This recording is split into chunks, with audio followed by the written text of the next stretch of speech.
Hi, I'm Marcy McGregor, Head of Portfolio Strategy for the Chief Investment Office. As part of our 2026 Mid-Year Outlook, we're going to take a look at an essential driver of the American economy, the U.S. consumer. In the first half of the year, we've seen consumer spending continue to grow, even while American wallets experience rising inflation and spiking oil prices. The overall consumer health is strong, according to the Bank of America Institute, which tracks consumer behavior.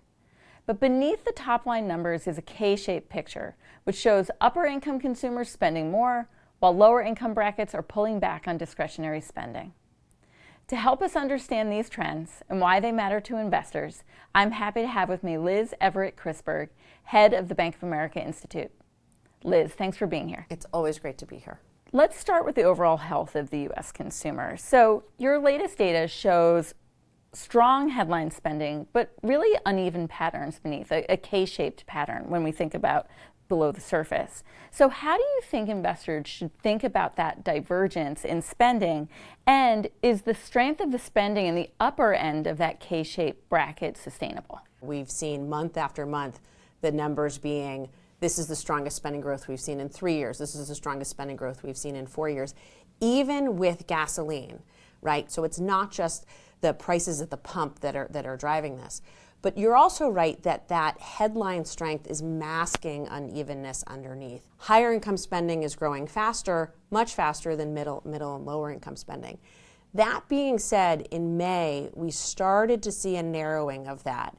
And the narrowing wasn't higher income retreating, it was actually lower and middle income starting to narrow the gap. We're starting to see that narrow a bit, which is good news. A major driver of consumer spending so far this year has been the tax refunds that were really fueled by the One Big Beautiful Bill Act.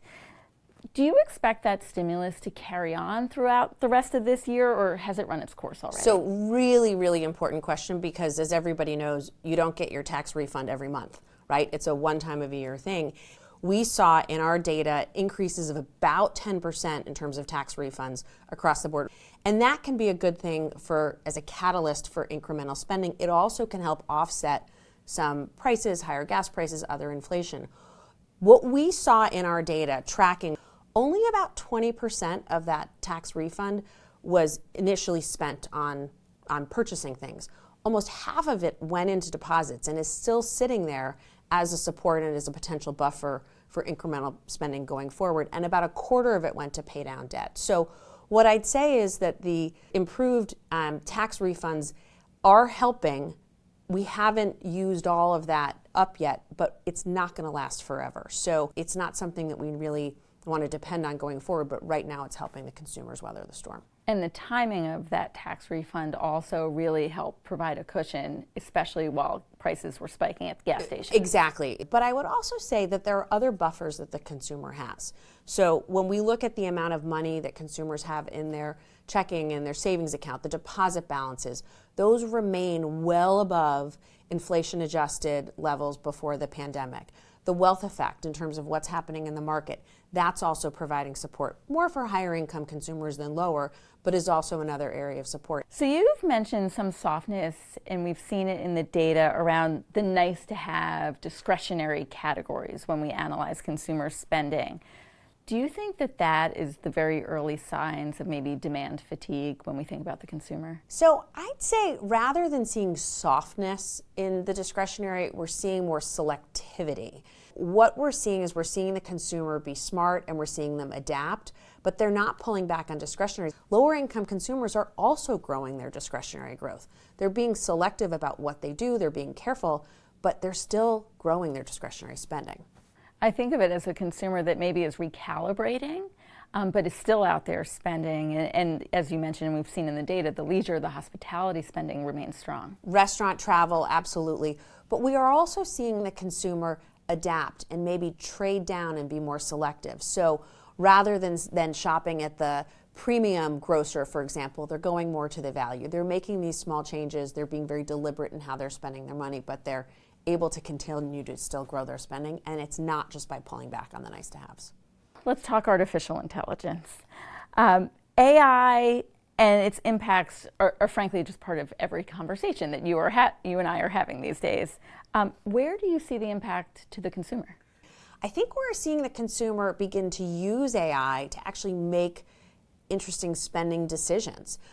We did an analysis that looked at how many consumers are paying for AI services, and that's actually increased by almost 40% relative to 2024. It's still a relatively low number paying for services, but you are seeing the consumer use that to help with their spending and make their decisions.